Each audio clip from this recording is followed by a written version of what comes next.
for kickoff between the Pierre girls and Aberdeen Central. John Winkler alongside Mendel Miller as both these teams are trying to stay undefeated. These are two of the top teams in the States, and if you look at seat point-wise, they are the top two teams in the States. So this is a preview of maybe what we see late in the playoffs, whether that's going to be maybe in the championship game, maybe in the semifinals, or at least maybe a quarterfinal matchup.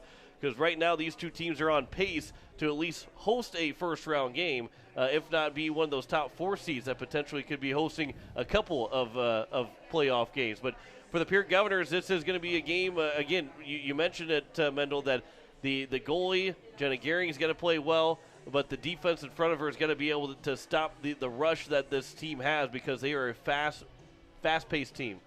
Yeah, they are. You know, there's some teams that are fast in front. There's some teams that kind of try to put their speed on the defensive line so they can recover and things like that.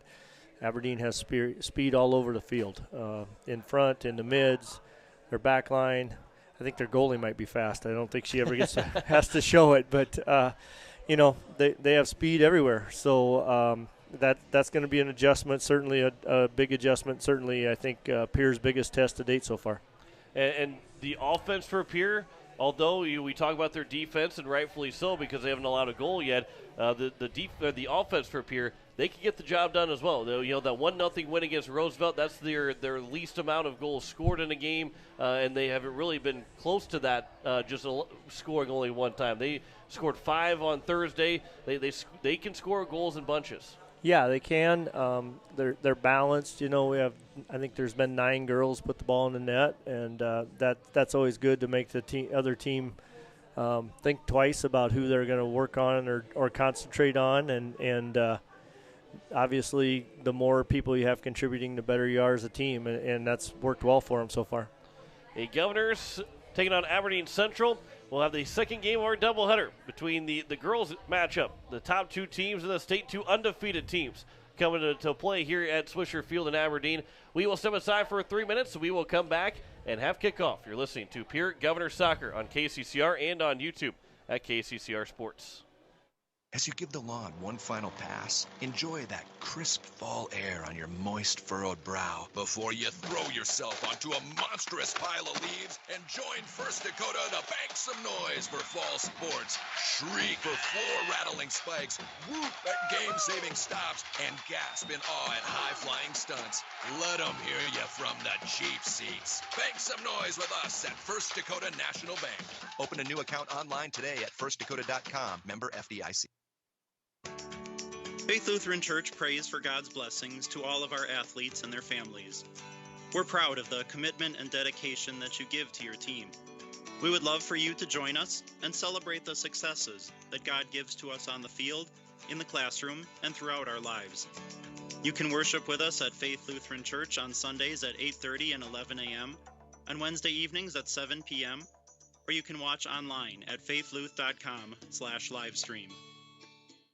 The lawyers at the May Adam Law Firm in Pierre know how important your families are to you. If you've been putting off getting your affairs in order, know that the May Adam Law Firm is available to counsel you through your questions and help you get the documents in place so that you've made your loved ones secure. Call them at 224-8803 and they can chat with you about how to document your concerns and care for your family. We're all in this together, and the May Adam Law Firm is ready and able to help. The frigid air of winter and the blistering heat of summer can really put a dent in your pocketbook. The gang at Weatherall Roofing and Insulation in Pierre say, just foam it. Saving money on your energy bills is what it's all about with Weatherall Roofing and Insulation. Let Weatherall Roofing and Insulation help you save money with their custom spray foam or blow-in fiberglass insulation. Call 224-7982 for a free estimate. And remember, just foam it. Confidence, professional care, experience, and diverse care for all ages are what you should be looking for in dental care. And that's exactly what you'll receive from Dr. Monty Bechtold and Dr. Murray Thompson at Pierre Dental Clinic. You can expect friendly, caring staff who are concerned about your dental health and offer you complete confidence with routine checkups, early morning appointments, emergency treatment, and the latest in dental technology. Local dental treatment, all at Pierre Dental Clinic. Call 224-5355 or stop by their office at 640 East Sioux Avenue in Pierre.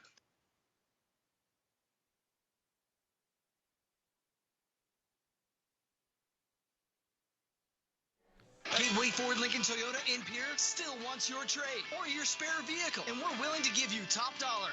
And we'll throw in an additional $250 Pierre Pride dollars. Sell us your car, and Gateway Ford Lincoln Toyota will give you an additional $250 Pierre Pride dollars. Trade in your vehicle for a new or different one, and Gateway Ford Lincoln Toyota will give you $250 Pierre Pride dollars. Gateway Ford Lincoln Toyota at 518 East Sioux Avenue in Pierre. Call 605-224-7378 and visit gatewayfordtoyota.com. As we welcome you back here at Aberdeen Swisher Field, getting set for our second game of our doubleheader between Pierre and Aberdeen Central, as they are going to introduce starting lineups here momentarily. But John Wickler alongside Mendel Miller, and this is a big game. This is probably as big of a game as you get before the halfway point of the season.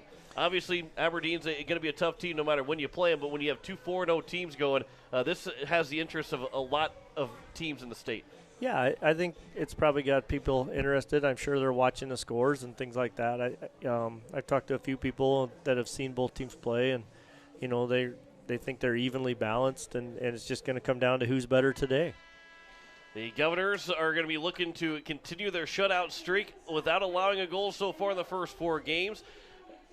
Part of it is for Jenna Gehring being especially Thursday, 2 Thursdays ago against Roosevelt, she was the Governor best player, but it's also partly for the defense and how good that back line is for this Pierre Governor team. Yeah, the defense has played really well.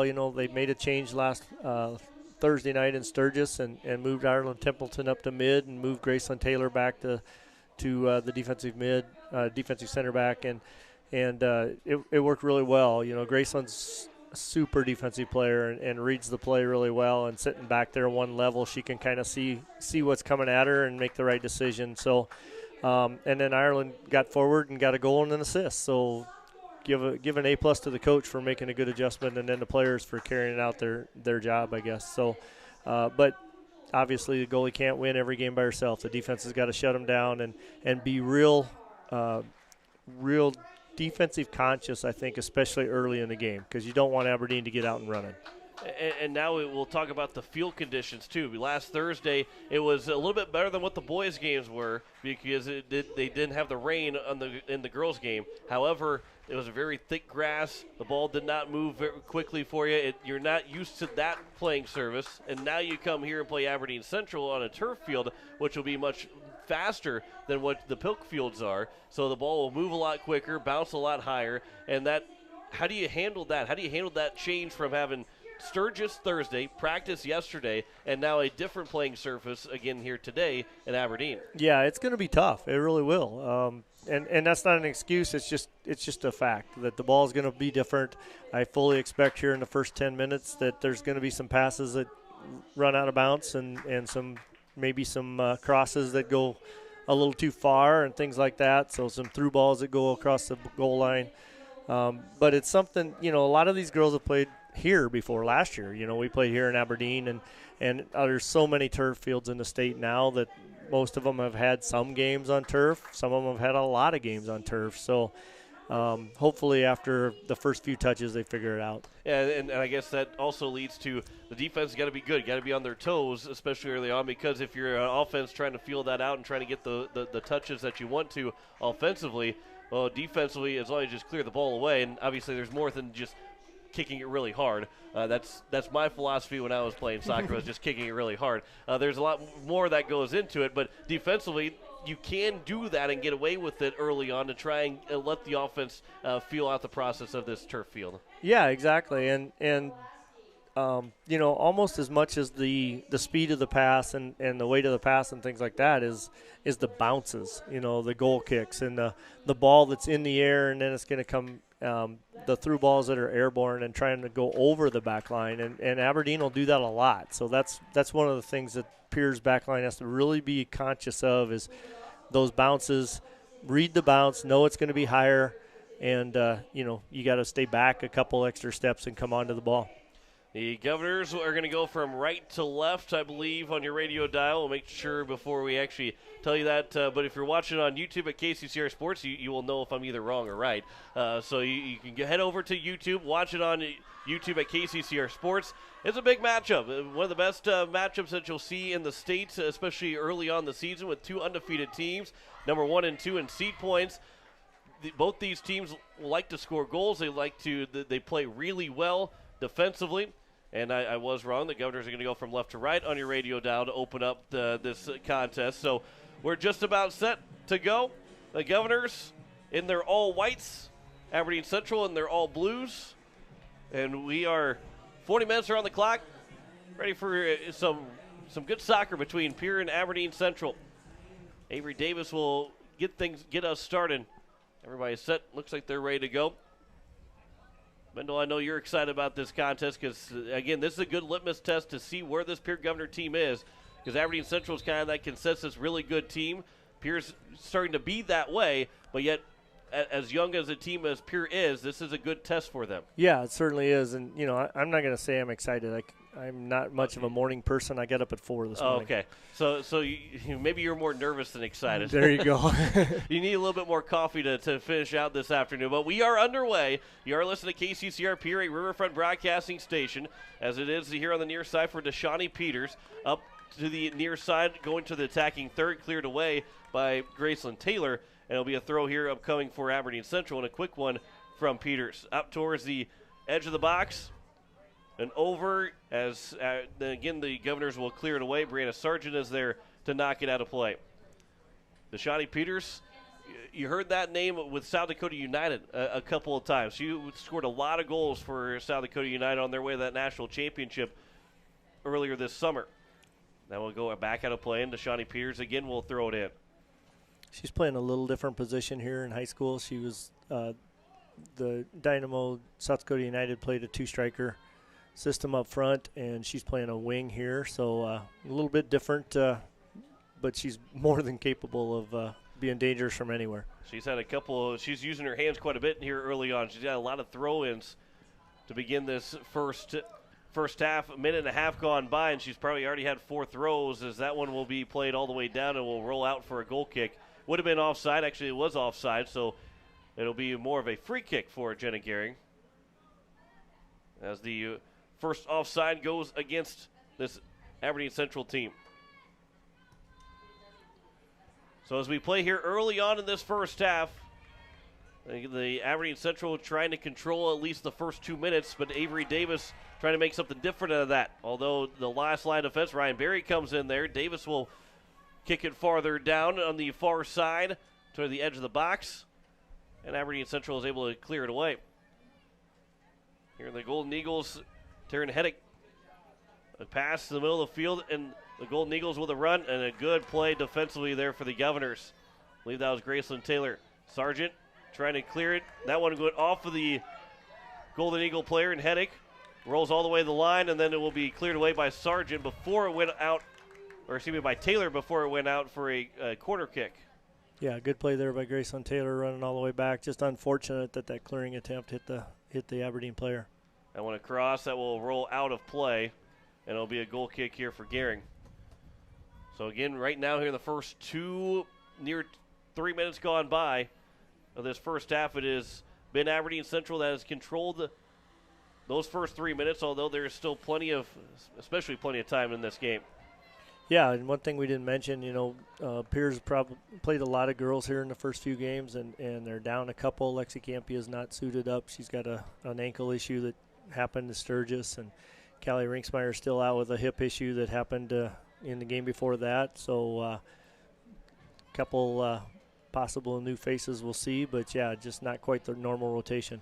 Now we're getting to the midway point of the season, and injuries have become a factor for just about every team, and unfortunately for Pierre, they can't avoid that as well. So a couple of injuries that have forced players out, and the depth of the Pierre Governors is what helps them out as well. They have a lot of girls that come off the bench and that play serviceable minutes and do a really good job with those minutes. And now here's an opportunity for Pierre as they'll get a throw in the attacking third on a missed pass from Aberdeen Central. Yeah, I think certainly we need to keep using our depth and keep building that depth because there's people there that can do the job.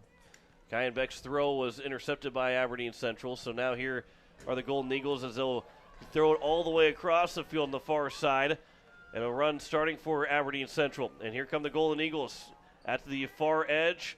The cross comes in. That shot goes high and over, and a really good look for Aberdeen Central, but that one didn't go on target, and it goes high for a goal kick. Yeah, really good shot there off of a difficult cross. She made a nice play, just missed the net, which is fortunate for us. As Jada Hammer that had the opportunity, and it just missed for Aberdeen Central, which would have been the first goal given up by the Pierre Governors. Here's Avery Davis trying to get that through ball for Kyan Beck, trying to lead her forward, but unable to. And then a pass that goes off the back foot of Alice Laverdew. And then played back. That one misplayed by Aberdeen Central. And a long run, and Ellie Hughes was after it, but it will be grabbed by the goalkeeper, Paige Berlovich, for the Golden Eagles. Here to the near side. That's Peters. Almost left it too soft. Kyan Beck almost stole it away, but it will be played here for the Golden Eagles. Heddick. That long pass, trying to lob it across, and it is an opportunity for Aberdeen Central getting to the box. A pass comes in. There's a tap-in goal for Aberdeen Central, and they score for the first time against the Pierre Governors. Jada Hammer was able to find the back of the net, and it's 1-0 here for Aberdeen Central. Yeah, just a great look, great switch of the field to the far side. Their right wingers use that speed down the sideline, and that's going to be hard for Pierre to get used to. So Aberdeen Central scores first, and now we'll see how Pierre responds. The first goal that they've given up this year, and they've got to find. There's still plenty of time. There's still over 70 minutes, 74 minutes left in this entire game to try and come back and at least tie this contest back up. But we'll see how this Pierre Governor team responds as that one rolls away from Grace Richter. So it'll be a throw upcoming for the Golden Eagles. Grace Richter again trying to steal it away. To the far side, trying to cross field. Ellie Hughes able to step up in front and intercept it when it rolls to the sideline, where Aberdeen will play it and keep it in play back towards their defensive line. At midfield, a touch that is off of the Governors of Ireland Templeton, and it'll roll out of play for a throw here for Aberdeen. Yeah, we talked about it before. Whenever the first goal came against Pierre, there'd be an adjustment to, how do they react to that? Now we're going to find out. So just 2 shots so far for Aberdeen in this contest alone. No shots yet for this Pierre Governor team. That one's going to be intercepted by the Governors. That's Maher back there. But now a pass, good interception from Taylor. Otherwise, Aberdeen was going to have themselves a breakaway. Taylor trying to get back in. She has possession. And now we'll work it up here for the Governors. A pass in the middle of the field for Avery Davis. Davis goes around one defender. Davis still with it. We'll try and reverse field back towards the top of the box. Davis gets in. A shot. It's a low one, and it'll roll for Berlovich to easily grab up. And the first shot for Pierre. That's a good response. The shot maybe wasn't what Davis wanted. Didn't have everything on it. But a good shot there from Davis. A good look from the Governors. Yeah, certainly you want to come back and take it back at them. The best way to slow them down is to make them play defense. Brianna Sargent pushes one up towards Avery Davis, but is played down from Laverdew. And then the Golden Eagles will pass. Now Deshani Peters has it. There's a shot off of Gehring, and it goes in the back of the net. Gehring tried to block it up, and it rolled off the fingertips. And Deshani Peters from the 20-yard line of the football field, the shot goes off of Jenna Gehring and in. Yeah, that's one Jenna wants back, I know. And, what it looks like a harmless shot, but again, Peters she strikes the ball well and put it where she needed to do, and just sails off of Jenna's fingertips and into the back of the net. So a 2-0 lead now here for Aberdeen Central. That goal came at barely 2 minutes after Jada Hammer's goal. Deshani Peters makes it 2-0, and now the Governors down by 2 we'll see again how they respond with another goal against them, and one that, like Mendel said, Jenna Gehring probably wants back. Ryan Berry's pass, that will go too far, and it'll be a goal kick. But because of where the Governors have been in the first 4 games, this is unfamiliar territory for them. Being down at all, but now being down by 2 goals. Yeah, I certainly want to see how they react here. And, I think the thing to remember, too, is it's early in the season, and the whole season's not going to be like the first 4 games where you're never behind, and you have to get used to things like this as well. So as Aberdeen Central has it from their defending third, trying to get towards midfield. That one's a long ball down the field that will roll all the way into the box, and Gehring's able to grab and hang on to eliminate any pressure. Grace Richter had directed it right to Ryan Berry, tried to get it back to Richter and just a little bit behind her. And now Aberdeen back at midfield. That one's knocked down by Yost. And Avery Davis trying to lead one forward. And again, you're looking at what we've seen to these 2 lead passes from the Governors in the last 2 minutes, is that in Sturgis, that's a perfectly led pass. Here with the turf field, it's not going to work on the turf field, and we get a little less on those passes. Yeah, exactly. The last 2 balls for sure have been, the first 2 through balls they've tried, and both of them were too far. Here on the near side, Heddick for Aberdeen Central. That pass intercepted Ireland Templeton over for Hughes. And now Hughes will lead one forward for Yost, but didn't give her enough time to get to that spot. Aberdeen Central took it away, and it goes out of play off of Pierre. So we'll have 3 subs coming in for Aberdeen before they throw the ball in. Yeah, Ellie just needed to take a little more time and a little more patience there and make that Aberdeen defender commit to her so that there was space wide. And again, Aberdeen's speed scares you, and you want to get the ball off your foot quicker, and that usually isn't what we're looking for. Courtney Knipp comes in, as well as Abigail Whitty and Akili Zantow. Those 3 are the 3 subs for Aberdeen, as that one will go out of play. Still be a throw for Aberdeen. We'll have a Pierre Governor sub here shortly. Allison Hutchinson will check in whenever the Govs have an opportunity to sub. Hughes, a pass for Davis in the attacking third. Nice pass for Ryan Berry. That one trying to get through and in for Richter, and just leaves her a little bit too far, and maybe Richter didn't take the right angle to it, and it goes out for a goal kick. And again, Sturgis, probably doesn't get there in Sturgis, but the angle that Richter was taking was good for Sturgis and maybe probably for Pilg, but not here for Aberdeen. Yeah, and actually that was really the first really good build-up for Pierre. 4 or 5 connections and in the right spot, and a good through ball. Grace, again, adjusting to that turf, and just took a little bit too narrow of an angle on it. So 10 minutes have gone by here in the first half. Richter nearly stole that one away and will force the turnover from Aberdeen to be a throw now for Pierre. 2-0 is her score. Aberdeen with goals from Jada Hammer and Deshani Peters, 2 minutes apart. And we'll see if Pierre's able to respond. Plenty of game left to go, not even halfway through this first half. But Pierre down 2-0, the first time they've trailed all season, first time they've given up goals all season. We'll have Watertown and Mitchell Tuesday and Thursday this week. We'll have both of those contests here on KCCR and on YouTube at KCCR Sports. As that one will be near the sideline. Barry fighting for it. Now 3 Governors will converge on it. Peters, and it will go out of play off of Pierre. So Peters will get the throw, and then the quick throw was headed away by Graceland Taylor.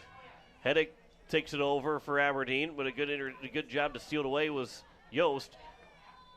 And now a pass. Sargent got a foot to it, but it will be cleared out of play near the corner by Graceland Taylor, but it will be a throw for Aberdeen.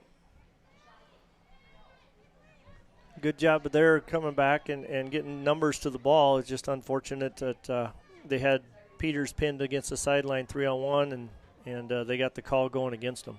That one came into the box, and the only one there is Jenna Gehring to grab up. 27:30 to go here in the first half. 2-0 lead for Aberdeen. As at the sideline, Nip trying to keep it in. And the pass goes back at the sideline again. It will stay inbounds as the Governors. Hutchinson trying to get the long run, and it goes out for a throw for Pierre. Nice play by Allie Hutchinson there.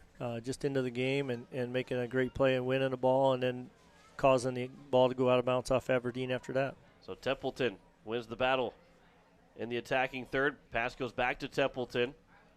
And it'll roll off, and it'll be a throw now for Aberdeen. So there's the threat for Pierre that started to get moving for the Governors, but it will be now back for Aberdeen and nearly stolen away by Pierre. Now a long pass, trying to race after it. That's Peters. She'll win the race to it on the far side. A pass to the edge of the box, and it goes behind the Aberdeen intended target. And then Ryan Berry couldn't keep possession. Aberdeen Central back to the near side edge of the box, and on the line it will go out for a goal kick and no threat to the Governors. Yeah, good job there again, getting numbers back. And, honestly, Pierre's not playing terrible right now. Kind of got their feet under them, and that's good. That's a good thing to see. So a goal kick after a couple of subs here for Aberdeen. We'll have Ellie Hughes check back in momentarily. Sargent places it down the field. Just a little bit off over the top of the leg of Avery Davis. And here from the near side, Elena Hansen will pass it back over for McKaylee Miller. There's an offside play against Aberdeen. That will roll down and be a free kick now here for Pierre. Near midfield. And the second time that we've had Aberdeen Central get called offside. And maybe in Mendel, it may be no difference at all, but this is the first time and maybe since the first week of the first game of the season that Pierre has had the girls have had to wait for a game. They didn't show up and just start. The varsity didn't start playing. Does that maybe factor into a little bit to it? It could, and we've talked in previous games that Pierce kind of started a little bit slow and built into it, and unfortunately against a team like Aberdeen, that's usually not a very good recipe for success. But certainly, yeah. I mean, you don't know how waiting around and waiting for a game affects them, but I think it's always good to get off the bus, get warmed up, get ready to go. Deshani Peters will take a corner from the far side. It will come to the top of the box, and she'll get a redo because the referee was not ready to go, or somebody was not ready to go. So Peters basically gets a redo on this one, and saw how she wanted that first one. And now she can adjust accordingly. And we'll see if something changes. It will change back towards the middle of the box. And it was headed away and outside the box to the near side. Kept in play. And then Ellie Hughes is able to get over there. And then now stolen away by Templeton. Her pass over for Davis. Davis trying to make a move one-on-one. Does a good job to get around. Trying to lead one forward for Hughes. A run to the near sideline. And it'll be taken back by Aberdeen, and it will roll out of play before the Eagles touch it. So it'll be a throw now for Central. On the throw, goes right over to Sargent. She'll head it over to Hughes. Hughes overran it, and then it's played back by Taylor Like. And then there's a header, and one of the Pierre Governors went down. And it's a little slow to get up. Ava Flottmeyer. I didn't see what number it was for Aberdeen, but the header tried to get one and really pushed Ava Flottmeyer forward. That was a dangerous play for Flottmeyer. There's a shot that gets knocked down, a second chance for the Governors, but it will be grabbed up by Berlovich, and a no threat for Pierre. Yeah, but again, we're getting numbers forward, and like I say, we're not playing terrible right now. It's been a good response for Pierre. 2-0 lead still for Aberdeen, as they will have one on the far side looking to attack, and then cleared away by Pierre. And Pierre has been doing a good job and continues to do a good job of kind of slowing this Aberdeen offense up by pushing the ball out of play, kicking the ball out of play and clearing the zone time in and time out. Other than the 2 goals that have been against for Pierre, and one of them really wasn't much of an offensive threat at the time. Yeah, Aberdeen's the most dangerous when they're running at you with speed. There's no doubt about that. At the top of the box is Shawnee Peters. That one was cleared away by Brianna Sargent. Her and Peters ran into each other. Then now two Aberdeen players run into each other to allow Hughes to take the ball, but she'll turn it back over, trying to get a pass for Davis. And now a long run onside for Aberdeen. All the way to the box, to the line, and it will roll out of the goal line for a goal kick. And it will be one that, again, the turf played the factor in that one. Yeah, just enough for us and got the benefit that time. But there again, the back line just a little bit off. One person kept her onside. Otherwise, it would have been offside by quite a ways. Pierre turns it right over off the goal kick. Was misplayed by the Governor. So now a throw here for Aberdeen with 21:45 left to go here in the first half. Ball's bouncing inside the box, but then cleared away. And now up for Avery Davis.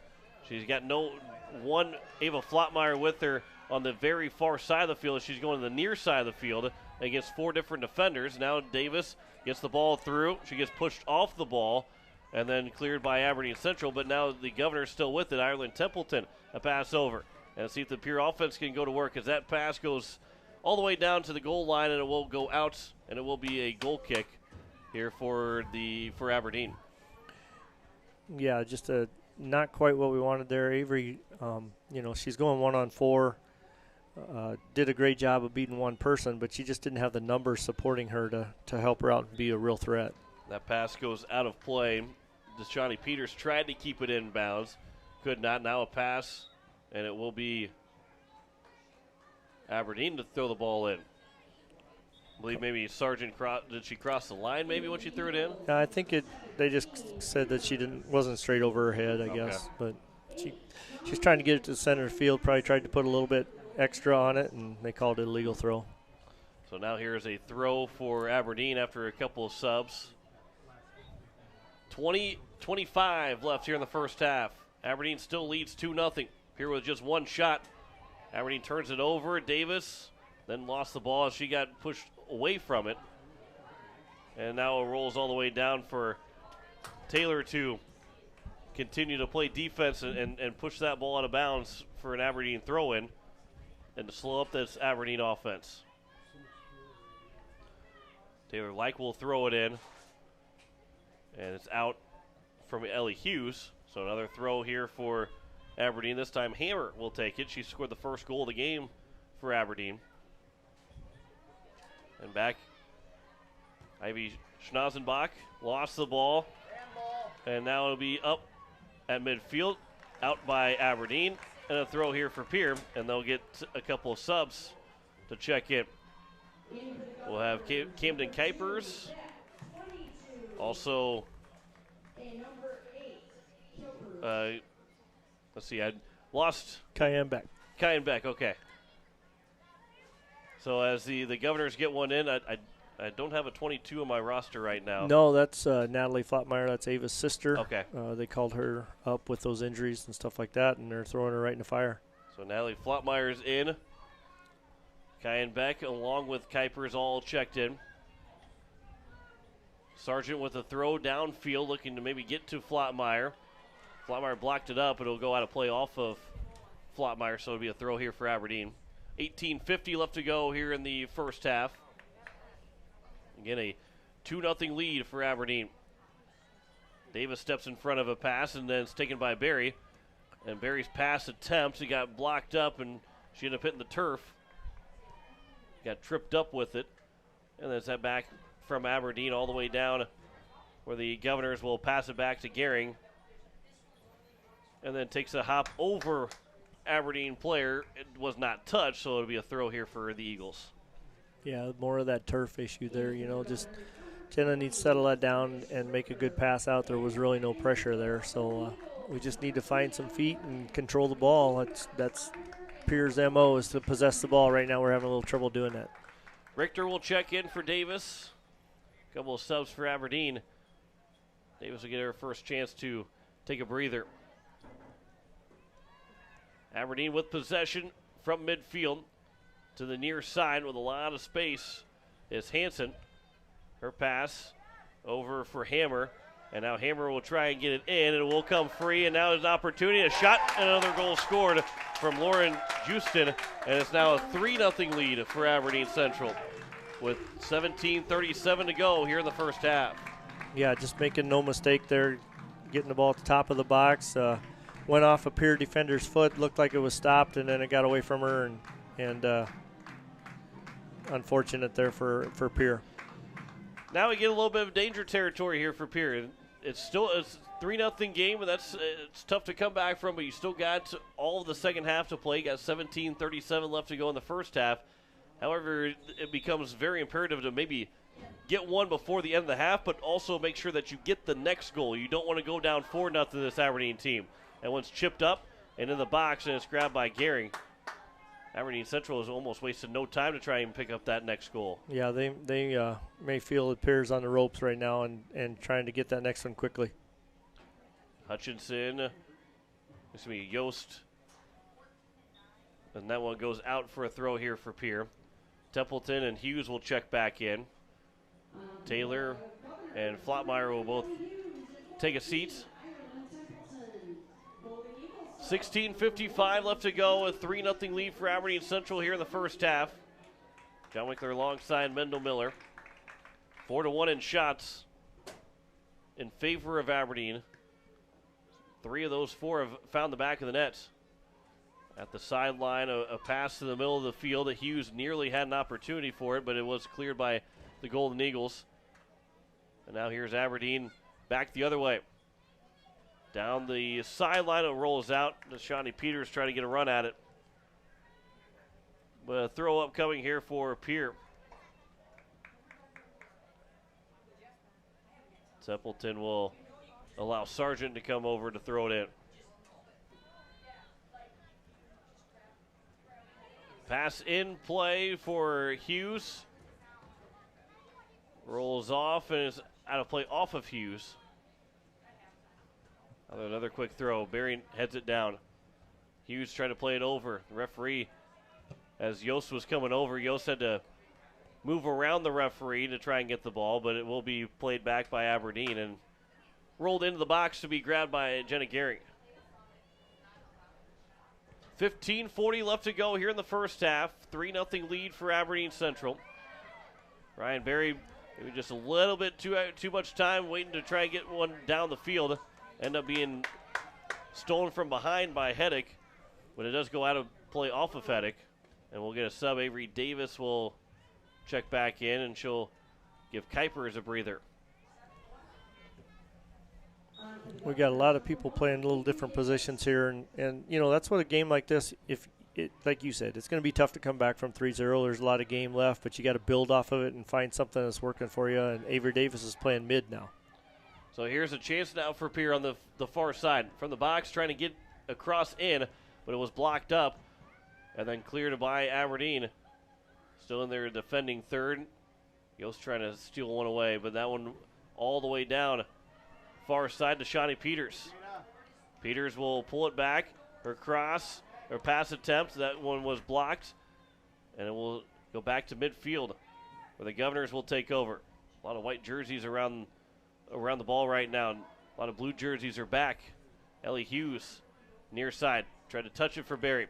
Got it through. Here's Ryan Berry, a pass, trying to touch it up for Richter. Richter still has possession. Now a pass back for Hughes again inside the box, and then places it towards the corner, and it should go out for it's going to be a goal kick. Thought maybe it was going to be a corner off of Aberdeen, but it was last touched by Hughes. Yeah, not a bad build up there. Again, just a little bit of a miscommunication on that last touch. So now with under 14 minutes to play here in the first half, Aberdeen still leading 3-0. And dribbling it out of play was Jada Hammer. Be a throw here for the Governors. And Sargent will throw it in. The throw for Hughes. Plays it back for Sargent, and then it goes out probably before Sargent got a piece of it. So another throw upcoming for Aberdeen. Callie Santo will check in for Aberdeen.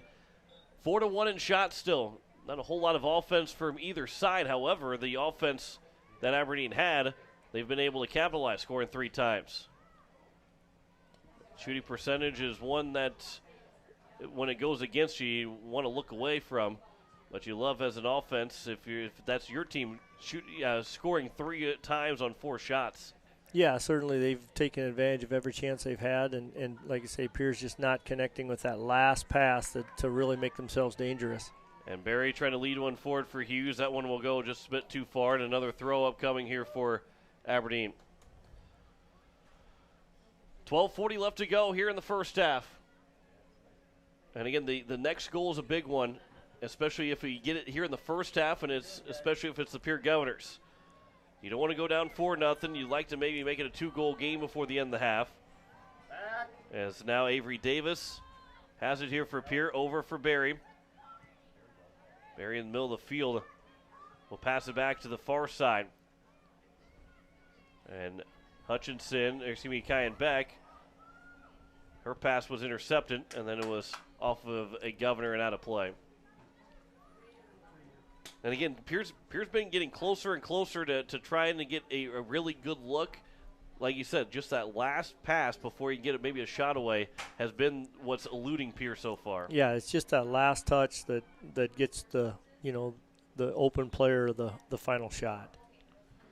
So here's another throw for Pierre. It's now Barry has it in the middle of the field. Her pass to lead one for Hughes. And maybe just a little bit too far to roll out. And a good look and missing by inches to getting over to Hughes. Yeah, it's just 1 step, 2 steps. I mean, it's really close. They're doing the right things. It's just that they can't quite finish and can't quite get it where it needs to be. So 11:15 left to go here in the first half. Sargent, Maher steps up. Pass goes off of Richter and couldn't keep possession of it. And now it'll go the other way for Allie Morgan. Her pass intercepted. Now the Governors have possession again. A touch for Davis, but Davis will leave it for Barry to take. And now he'll pass it up for Davis, right back to Barry. And now a pass in to the top of the box. Here's an opportunity for the Govs. A shot and a save is made by the goalkeeper, Berlovich. And that was the best look for the Governors so far. Couple good passes to lead up to that shot. Yeah, good connections again. And when Pierre does that, when they possess the ball and connect, they're really good. So here is now an opportunity as it rolls into the edge of the box. There's a shot and a save made from Gehring. That one came off the foot of Hammer trying for her second. And that's the 5th shot of the first half now for Aberdeen Central. 10:13 left to go. That will go out for a throw for Pierre. And we'll have 4 subs coming in. As we'll have Flotmeyer, Kuipers, the other Flotmeyer. We have Ava and Nally in. And then now 23, which is Jenna Gehring. You have to help me out, Mendel, who that might be. 20. Oh, that's CJ Schetzel. She's also just brought up for this game. CJ Schetzel is in. I appreciate your good eyes too to be able to see that, because by the time you saw her, she was on the far side of the field too. So I definitely would not have been able to tell who that was. But the Golden Eagles have possession. The pass for Hansen. And now a pass that was between 2 different Golden Eagles that they were able to have the right communication to complete the pass. Abigail Whitty has it in the middle of the field towards midfield now. And a pass that misses for Natalie Flotmeyer now to take over for Pierre. Maher pass up. Governor still with possession. Davis now for Kuipers, but was stolen away on the speed of Aberdeen Central, and Brianna Sargent defensively is able to knock it out of play. And a throw upcoming, 8:43 to go here in the first half. That was a good touch here. Deshani Peters will be at the goal line. Across in, Jenna Gehring had to make a diving save. I don't know if the shot that Peters had kind of fooled Gehring a little bit, and she was able to dive to get the ball out of play, and then now have a corner for Aberdeen. Yeah, that was a really good play, actually. That shot's not going in, but there was a runner on the back post that would have been wide open, so that saved a goal. So now here's a corner from the near side for Aberdeen. Comes in, no one there except for the Governors to clear away, and it'll be a throw now upcoming, as that was Kuipers that cleared that for Pierre. On the throw, they'll throw it back to Laverdure, And Maher steps up. Knocked down, corralled by Aberdeen. Working to the far side now. And a pass will be taken by Pierre and out to the sideline. Stays in. That was a good pass from Munchelkanaus. Yeah, really good play from Cayenne back to get to that ball, because I didn't think she was going to get there, actually, with the turf. She made a good adjustment and saved it just before it goes out. And now Pierre's got a couple of throw-ins with 7:18 left to go. So as we get late here in the first half, this is you like to see the Governors find a way to score one and pull within two.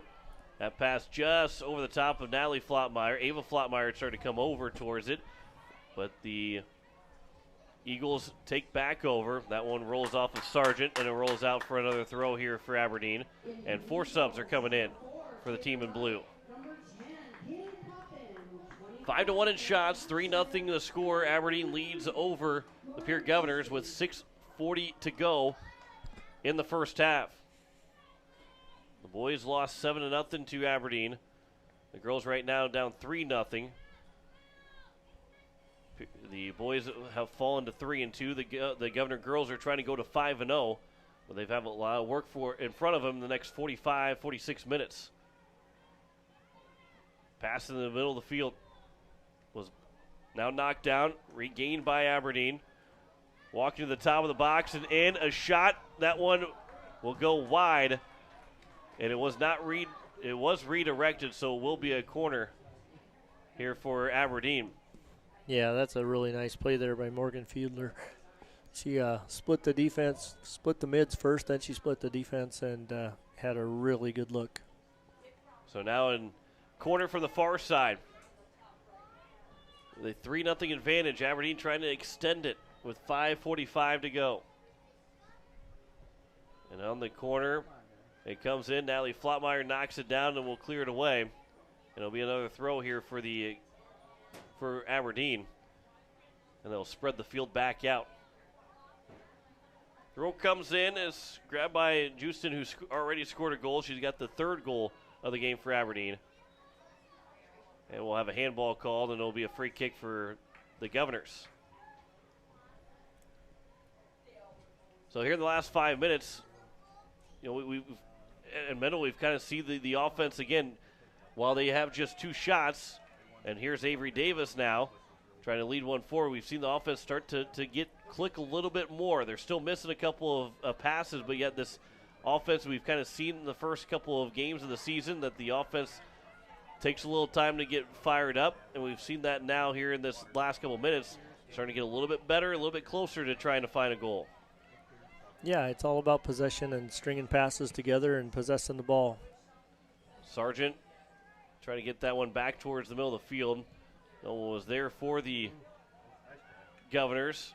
Maher will head it down at midfield, and the pass goes to the near side for Aberdeen to control. Hochstetter loses it to Avery Davis. And then Kuiper's a pass. That one got blocked again. And now Aberdeen from the near side. Davis will take it away. And now the Governors will try and counter. Davis with a pass, trying to get towards Ava Flottmeyer, but the spin will leave it back for Davis now. Davis trying to get a shot away, slid to the turf, but the shot was blocked, and there was no real shot attempt from Davis. And now Aberdeen's starting to scramble a little bit. Templeton got hit. That should be a foul. And nope, I guess if there was going to be a foul, it was going to be on Templeton for, I guess, my knowledge of soccer, maybe, or the lack of knowledge of soccer, maybe you think that would be a foul in Aberdeen. But as Ava Flottmeyer's pass to the middle of the field, that one got knocked down. Here's Templeton again. And that one's stolen away. And Aberdeen still with possession, although Davis is there. 3:20 left to go. Aberdeen seems to be right now a little bit on their heels, but they will clear the zone. And now here's a long run and an opportunity and a breakup coming for Aberdeen. 2-on-0. Jenna Gehring makes the first save, and there's no second chance. That's a huge save for Jenna Gehring, and it gets the players on the bench jumping up and down, and maybe some momentum here for the Pierre Governors. Yeah, that's a big play by Jenna, all by herself, and absolute stoned. So Ryan Berry will check back in along with Grace Richter. Yost will also be back in. And one other number came in, and I missed the number. Graceland Taylor, did you get her? Nope, you didn't get Graceland Taylor. There we go. So Richter, Taylor, Yost, and Barry are all back in the contest with 2:35 to go here in the first half. Aberdeen with possession, the long pass to the far side of the field. Richter will get over to it first, but it will be taken by Aberdeen before it goes out of play. So a throw in here for the Governors. 2:15 left here in the first half. At midfield is Taylor Like. That pass here to the near side will be off the foot of Hughes. Yost came flying in. There's that motor that continues to turn. Barry gets knocked down, and a foul will be called in Aberdeen.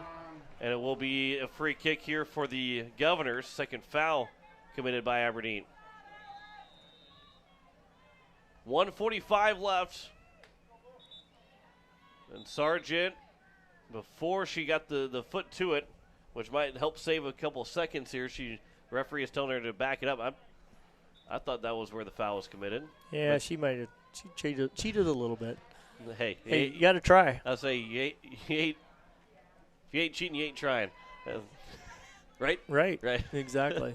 As it will be up the Governors trying to go the other way. That's the Bill Belichick motto, right? Right, exactly. see where the line is. That's right. Some people probably laughed at it. Some people probably groaned at that joke. 1:05 left here in the first half. Again, 3-0 lead for Aberdeen.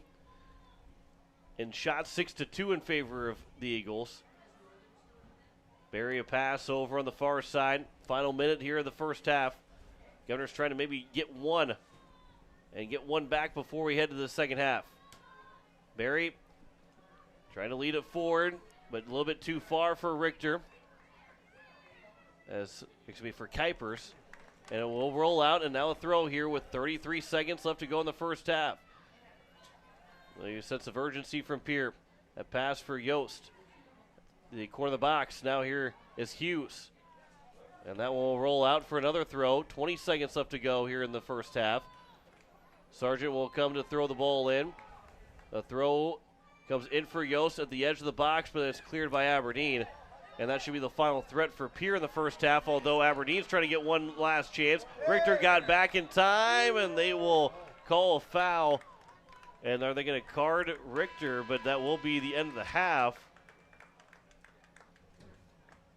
Or excuse me, Taylor got over, I should say. Taylor was able to get over there, and I don't know. I think they're going to maybe put a couple seconds back on, but it is Graceland Taylor still down.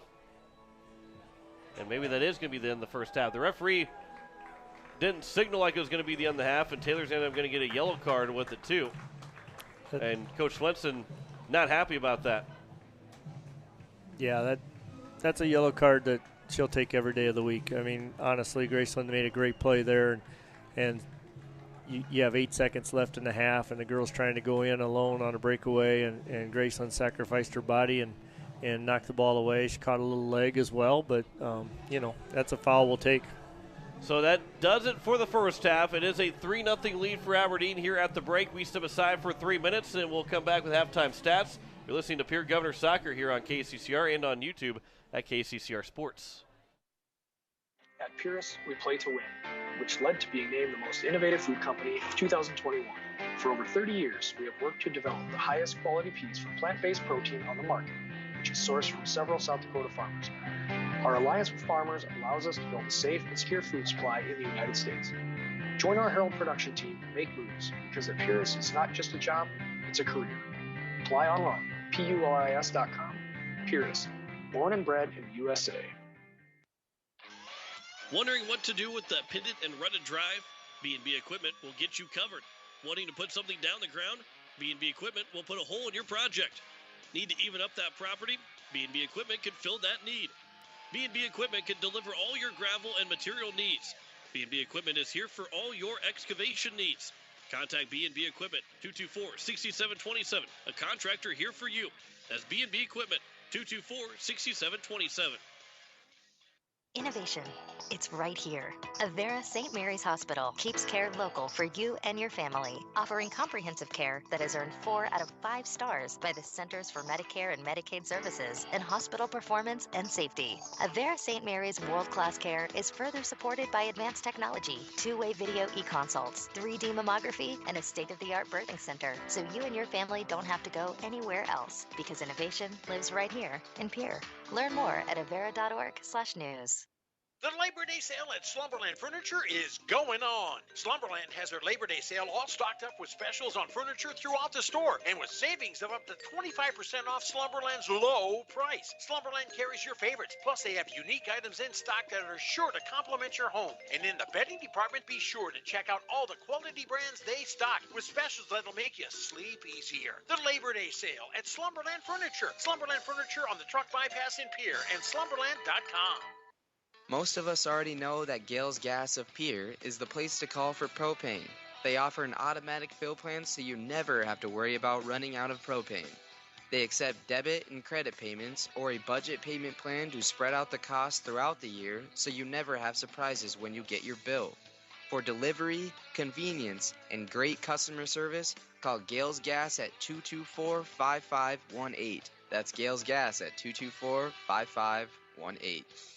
No one likes to have electrical problems, but when they happen, call Todd's Electric at 223-2518. With over 28 years of experience, Todd's Electric can handle any type of electrical problem, whether it's residential, commercial, or agricultural. Their knowledgeable staff knows and understands the importance of your home, business, or ag facility and are prepared to help. Call Todd's Electric at 223-2518. That's 223-2518. Todd's Electric, serving the Pierre and Fort Pierre areas. The line to power. As we welcome you back here to Aberdeen, a 3-0 lead for Central as they lead the Pierre Governors at the break. John Winkler alongside Mendel Miller, and 6-2 in shots, 7-2 in shots in favor of Aberdeen, with 3 goals scored from the Golden Eagles. Those 2 shots, 1 save was made by Berlovich. The offense for Pierre a little slow to get going, but as we've said in other broadcasts so far, that as the half went on, the offense was starting to get a little bit better and better. Yeah, we got better, and that's a good thing. We gave up a goal, and we've got that X'd off our list now. Right. We've given up a goal. Yeah, at some point, if you have a full season without any goals scoring, boy, you put that team in the Hall of Fame, because that's not going to happen very often. Right. So we've checked that box and move on. And they've played better as things are going along. And when we possess the ball and find our teammates and give them time to get forward and things like that, we've looked pretty good. And honestly, we've had Aberdeen kind of razzled and frazzled a little bit there at the end. But it's just making that one last pass that creates a real quality chance. We, as you said, I think we had 2 shots, and both of them from outside the 18. And we've made the passes to where we'd have more quality shots and just not connected by a foot or a step or whatever. But honestly, it's not terrible. There's a lot of good things happening. There's a lot of stuff we need to clean up. As the Governors, again, trailing 3-0 here at the break. They will return home on Tuesday against Watertown, on the road Thursday against Mitchell. We will have both of those games on KCCR and on YouTube at KCCR Sports. It would actually be the girls that will play girls will play second on both Tuesday and Thursday. So the boys game first and the girls game second, just like we have it here today as well. And of course, those games again here on KCCR, and you can watch them on YouTube at KCCR Sports. So as we get closer to the second half here, Mendelwood, a 3-0 deficit is not out of the question to come back from. However, you can't score all 3 goals at once. So what's that mindset going into the second half to at least get that first one? How do you make sure you get that next one and don't let Aberdeen take a 4-0 lead? Well, I think you have to realize that you did some good things and realize what those good things were, and then just try to do more of them. And that seems really, really simple, but it is kind of a simple game. I mean, do the right thing, make the right pass, make the right run at the right time, and things look pretty good. And just recognize what you did well and then build on that and try to do it more often. The Governors are trailing 3-0 as we head to the second half. We'll be back in 3 minutes with the second half. You're listening to Pierre Governors Soccer here on KCCR and on YouTube at KCCR Sports. The Clubhouse Hotel and Suites has Midwestern charm and unprecedented attention to detail that provides the perfect getaway. The Clubhouse Hotel and Suites provides a complimentary deluxe continental breakfast featuring hot waffles, biscuits, and gravy. They also have an indoor children's water playland, whirlpool, and fitness center, and a beautiful backyard patio with seasonal fire pits. Everyone deserves a night away. Call 605-494-2582 to make your reservation today. The Clubhouse Hotel and Suites. Experience luxury in the heart of South Dakota. At Oahe Federal Credit Union, their recreation loan special is back and better than ever with rates as low as 2.55% APR, 90 days, no payments, and terms up to 15 years. Apply online at www.oahefcu.coop or pick up an application at 221 East Pleasant Drive in Pierre. Some exclusions may apply. See the website for more details. People helping people. Oahe Federal Credit Union.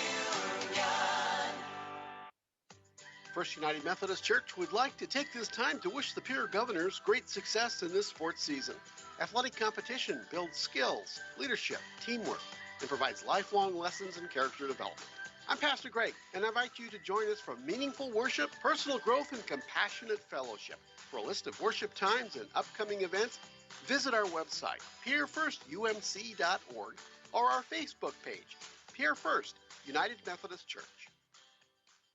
When you want the best prices and best selection, go to Wegner Auto in Pierre. The certified sales staff at Wegner Auto will provide you service after the sale and how to get easy financing. Check out their website, WegnerAuto.com, or stop in. They have the best prices and won't be undersold. Wegner Auto has the region's largest selection with over 280 new and quality pre-owned vehicles. GM certified pre-owned vehicles give you peace of mind with their 12-month or 12,000-mile bumper-to-bumper warranty and 5-year or 100,000-mile powertrain warranty. Log on to WegnerAuto.com or stop by Wegner Auto in Pierre, South Dakota's oldest auto dealer since 1907.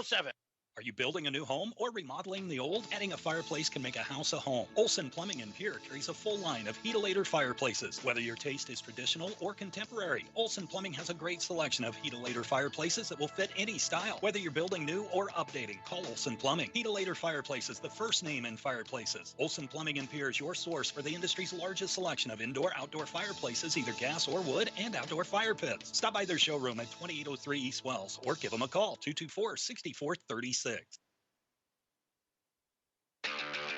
When you're in the need for high-quality replacement auto parts, look no further than Zander Auto Parts and Machine Shop in Pierre.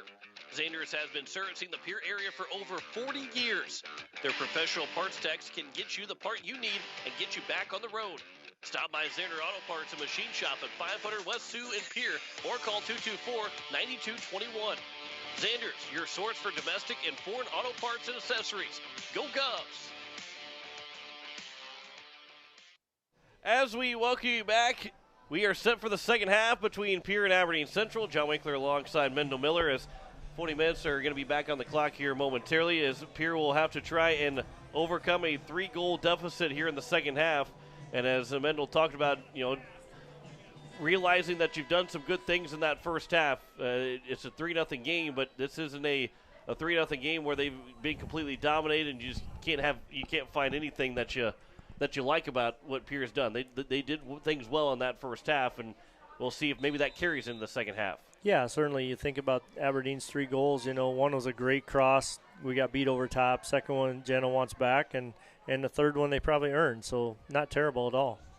As we get started here in the second half, Barry will steal the ball away in her pass, though intercepted, but then taken right back now by Avery Davis for Barry, and somehow, I don't know how that rolled over the top of her foot, but it will go out by Aberdeen, so it'll be a throw for Pierre.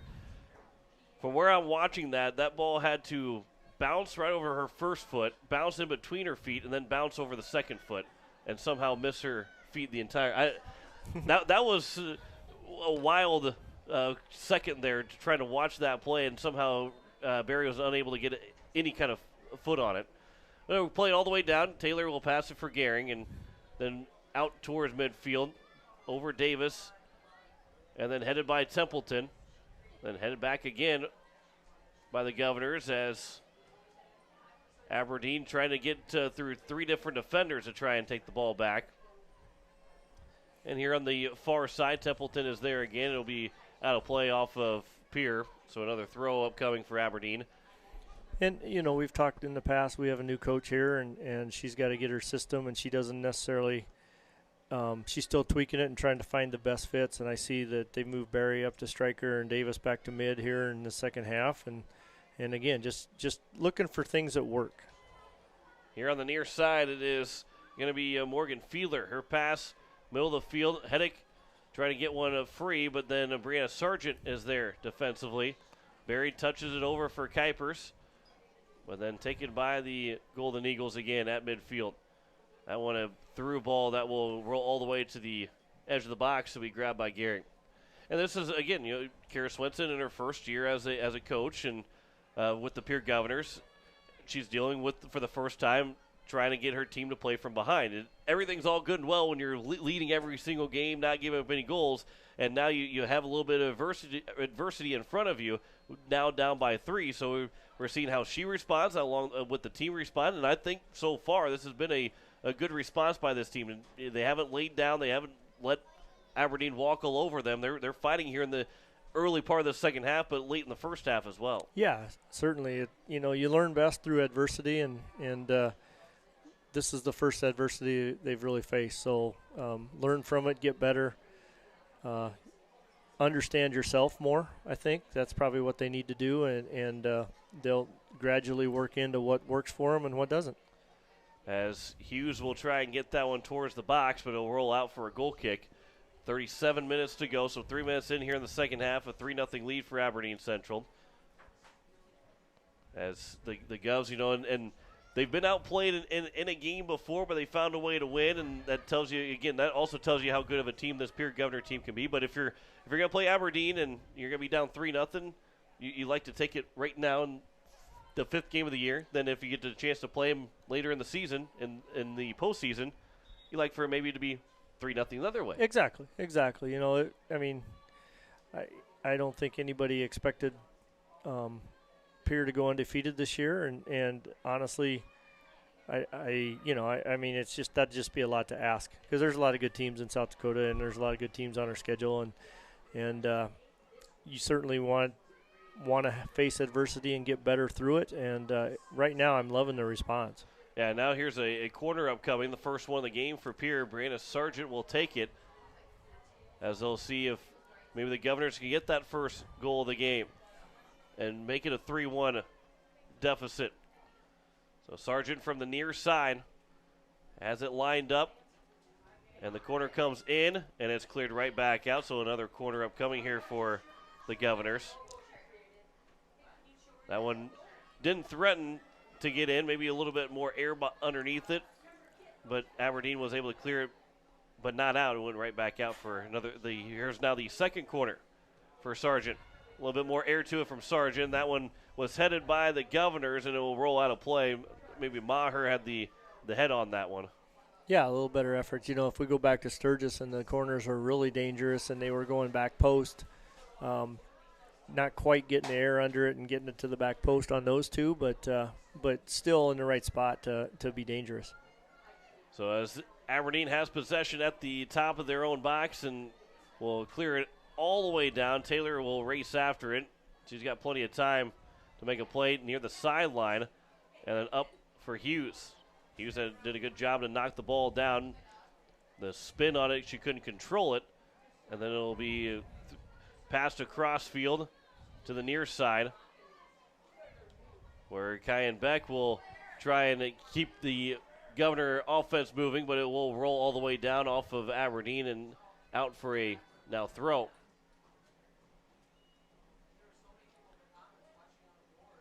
And it will be Oksana Mucho-Knaus, the senior, to throw it in here for Pierre. Down 3-0 with 34-20 left to go here in the second half. Still plenty of time left in this game. Mucho-Knaus towards midfield, in between where Barry and Kuipers were at. So it's back now for Aberdeen to have possession. Two Governors are right there to try and take the ball away from Laverdue, but could not. And then it'll be down by the Governors, rolling towards the corner, and it will go just out for a goal kick.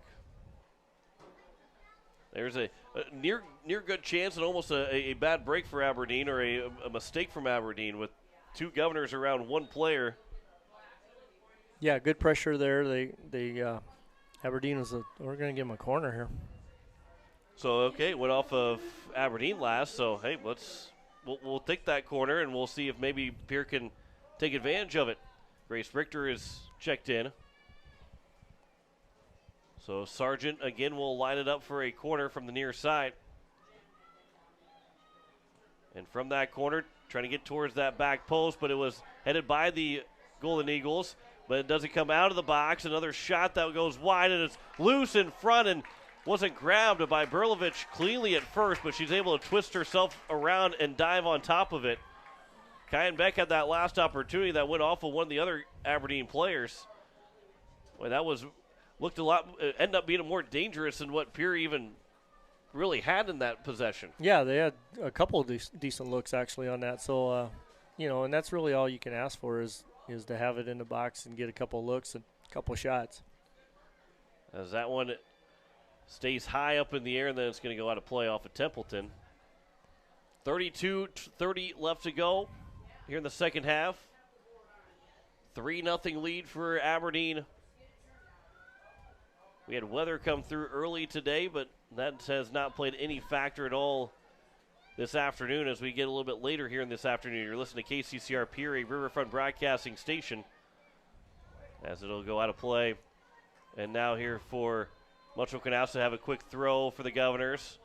Kyan Beck will walk with it, and then it's cleared out by Aberdeen again. So now another throw upcoming here for Pierre.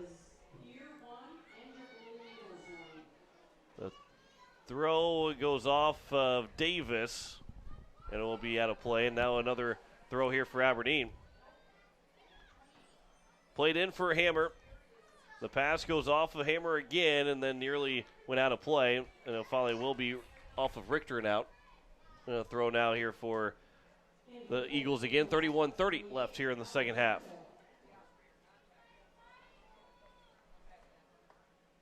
Sub coming in, that is Laverdure will check out. Morgan Fiedler will take the inbound pass from Claire Schoenemann. And now here's Peters up. The pass came back to Peters, and then it's rolled to the box, and it'll roll into the box, and Jenna Gehring is there to grab onto it, and not any threat from Aberdeen. So 9 minutes gone by here in the second half. That one will roll all the way out. That one right over the top of Kyan Beck. Again, Pierre trying to get that offense moving. It's just 3 shots so far, 6 shots for Aberdeen. They've scored in 3 of those 6 shots. At midfield, Ryan Berry let the ball bounce a couple of times. And her pass for Davis. Now Davis with it, maybe trying to find a way to get it over towards towards Templeton. But then there'll be a foul called against Davis. It'll be the first foul committed. Actually, really the second foul. The first one was booked. Grayson Taylor got booked for a yellow card. Off the free kick. That one was misplayed by Aberdeen. It's going to go out for a throw. It was a hard pass to Schoenemann, who couldn't corral it. And now here's Barry trying to reverse the field. Shawnee Peters trying to get back. That one off of Hughes. And now Richter trying to move it forward, and at the top of the box, cleared by Aberdeen. So still, Pierre not out of this game, down 3-0 with 29:40 to play in the second half. And you don't have to have that sense of urgency quite yet, but if you want to try at least tie this game up, you got to start moving the ball a little bit, trying to find that more offensive, be a little bit more aggressive offensively. And there's a long shot. That one will take a couple of bounces and saved by Jenna Gehring after the kick from Gehring after she had the ball, trying to catch her out of position, but she was able to get back and make the save. It'll be the 4th save of the game now for Jenna Gehring. Her first one of the second half. Off of Ryan Berry. And then it'll be played Templeton, and it's going to be a foul called on Berry. So a free kick now for Aberdeen. Well, Mendel, as we are almost 12 minutes in the second half, how do you like this Pierre Governor offense and what they need to do to try and get that first goal here sooner rather than later. Yeah, they're still not. That's going to be offside if he ever looks. There we go. You got to just move the flag. Yeah, twirl that flag over and put it down for a offside. So I'm encouraged, I guess, with the defense. Aberdeen really hasn't threatened at all, so we've made some good adjustments there. We're still not really possessing the ball like we need to build up into the offensive end, but definitely, a good 12 minutes so far. Here's an opportunity was going to be an opportunity for Aberdeen, but that one is going to be out of play, so we'll have a sub coming in. Jasmine Yost will check in.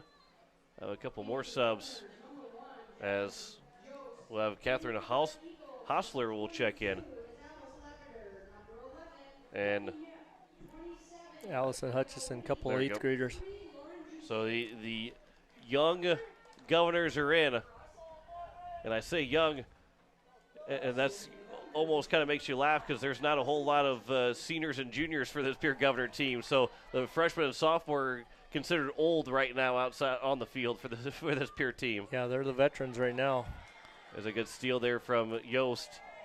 And then Davis was able to get back. She's playing more defense right now for this Pierre Governor team. But everybody was back defensively for Pierre except for Ryan Berry, the striker. As Aberdeen has it, the cross fields here to the near side. Hansen trying to go around Hutchinson. But then a pass onside. Here's Aberdeen to the top of the box. Brandon Sargent's able to get back defensively, then cleared away by the Governors, but not all the way cleared. As it's still inside the box now again. There's a shot that goes to the far post. Across to Shawnee Peters with a shot, and a save is made by Gary. With the feet. Didn't even get the hands down. Was able just to kick it away on the save. Yeah, good save there. There again, we had a chance to clear the ball and just a little bit hurried and a little bit frantic getting it out of there and end up kicking it right to Aberdeen, and then they come right back at us. So 26-20 left to go. A corner upcoming here for Aberdeen. As they now have opened up to 9 shots here for the Golden Eagles. 5 saves for Jenna Gehring. That the corner was dangerous. Peters had an opportunity, but that one was cleared by the Governors to the edge of the box. And then Ryan Berry will get ahead to it. Out towards midfield now and outside the attacking third for Aberdeen. And Berry again got over. And a pass from Hutchinson blocked down. Yost trying to get it back over for Hutchinson, but it will go out of play. And we'll have a throw up coming here for Aberdeen with 25:40 left to go. I'm going to go right back out again from Avery Davis. And we'll see if some subs, no subs coming in quite yet for either side. I try to look for a long cross, but Barry stepped in front of it.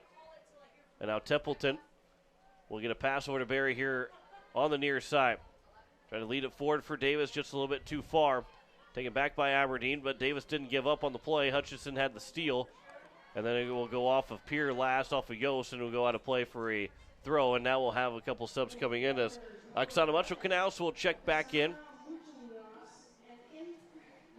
And it will be, taking a seat will be Taylor. Taylor had a little bit of a sore knee after Sturgis. She missed a little time yesterday at practice too, and then I'm sure that foul right at the end of the first half didn't help that at all. Mucho-Canals checked in. She got ahead to it and was able to force a bad pass from Aberdeen as it's near midfield. And now here's Pierre looking to counter, looking for a run. Yost, that one will go over. And then it will be played back out towards midfield, and Shawnee Peters with a long pass. It's going to be offside, and it is going to be called offside. And no argument for me up here, but if it was the other way around, I might have something to say about it. Pierce wasted no time after the offside with a free kick. Davis had it, lost it, tried to recover and get it back away from Aberdeen, and we'll get a free kick here for Aberdeen. Abigail Whitty was tangled up with Davis. And now long after the free kick, there's a cross coming in, headed down by Templeton. Good play there defensively from Ireland Templeton. Yeah, nice play there, getting back and heading it into someplace that was safe. 23-30 left to go here in the second half. Templeton will clear the box. And at the top of the box, Aberdeen, Deshawnee Peters. Nearly lost it from Yost, but will pass it back. And then we'll go all the way back to Berlovich, the goalkeeper for Aberdeen. We've had the clouds move in here. It's become a little bit cloudy. Hopefully no rain is going to be in the forecast for the next 23 minutes. Aberdeen, a pass. That's blocked up. Maher intercepts it. And now here's Maher, a pass, but it gets intercepted again by Aberdeen. It was the right play, though. Yeah, it was a good, the look was good, just the pass wasn't quite there. As it will roll all the way out, and it'll be a throw in, and now we'll have subs coming in as we'll have CJ Schenzel, and then Camden Kuiper is also back in.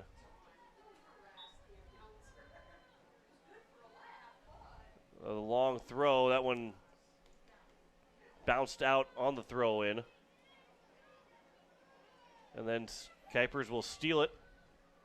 Pass for Schenzel and just a little bit too short. So it's back. Here's Kuipers again. Referee was waving his arms, but didn't call a foul, and after Pierre lost possession of it. And now Deshawnee Peters on the far side. And pass, Ireland Templeton. Here is now Grace Richter. A pass that goes just a little bit too far. 21-37 left to go here in the second half.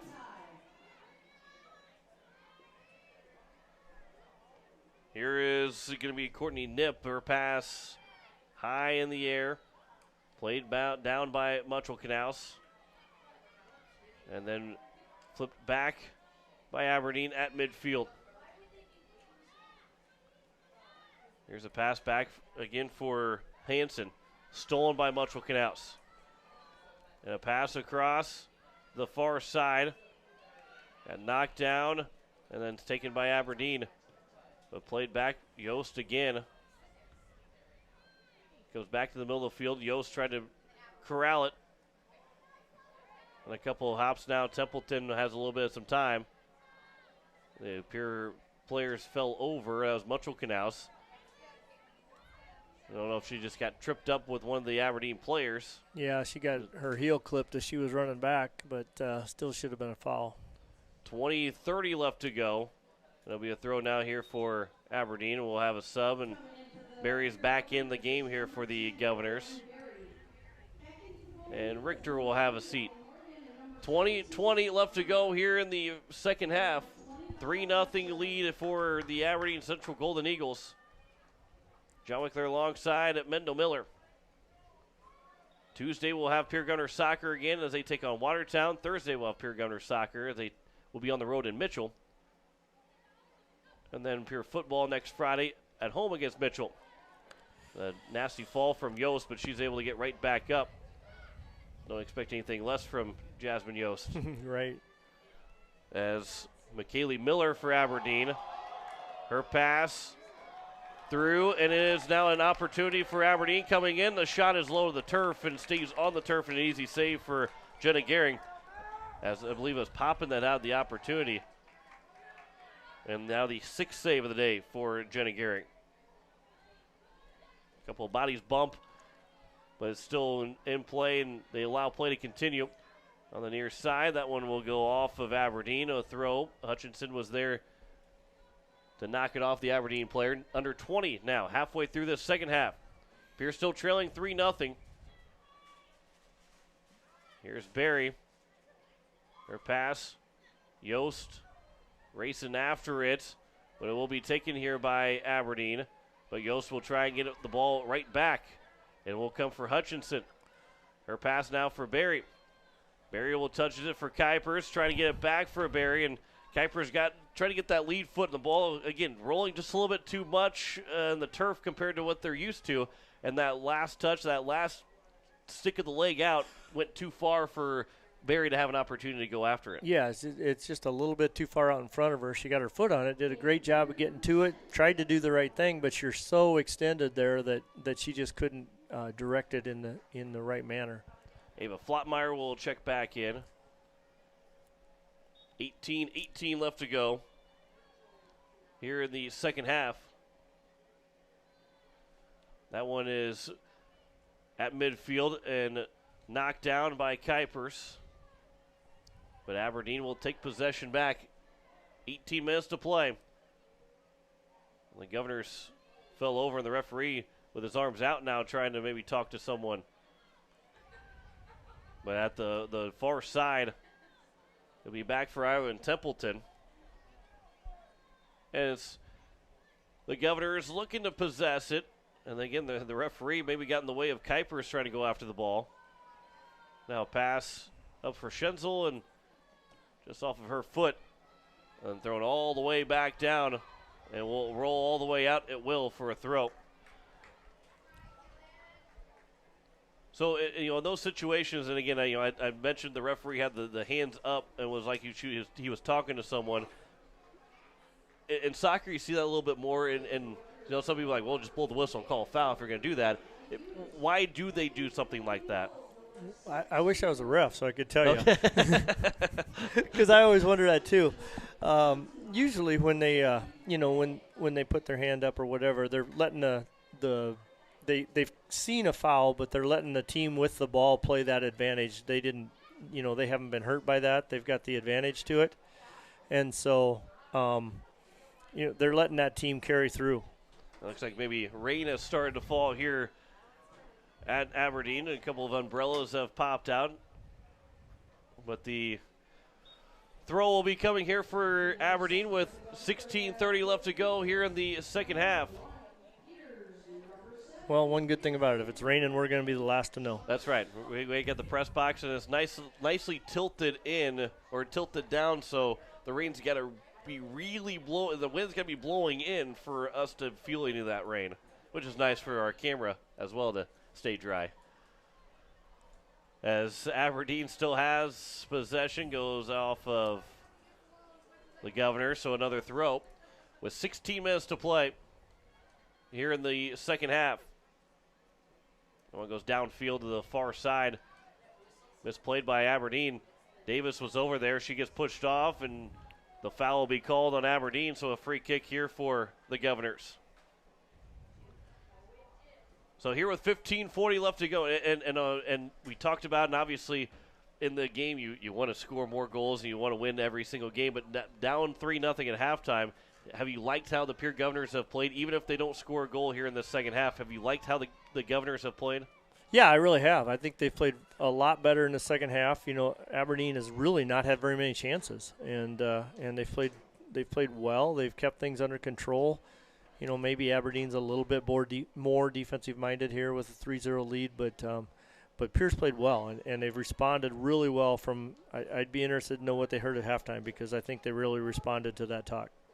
15 minutes to go here in the second half. Pierre trailing 3-0.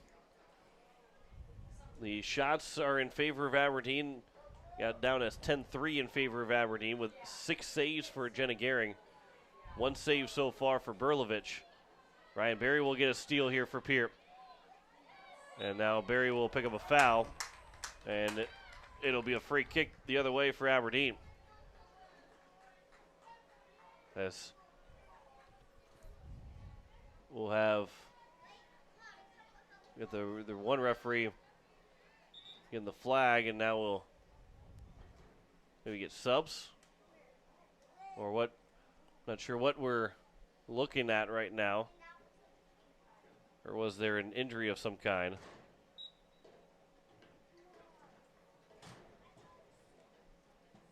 So Kyan Beck will walk on the field, so maybe there was an injury for the Governors. Or maybe I don't know.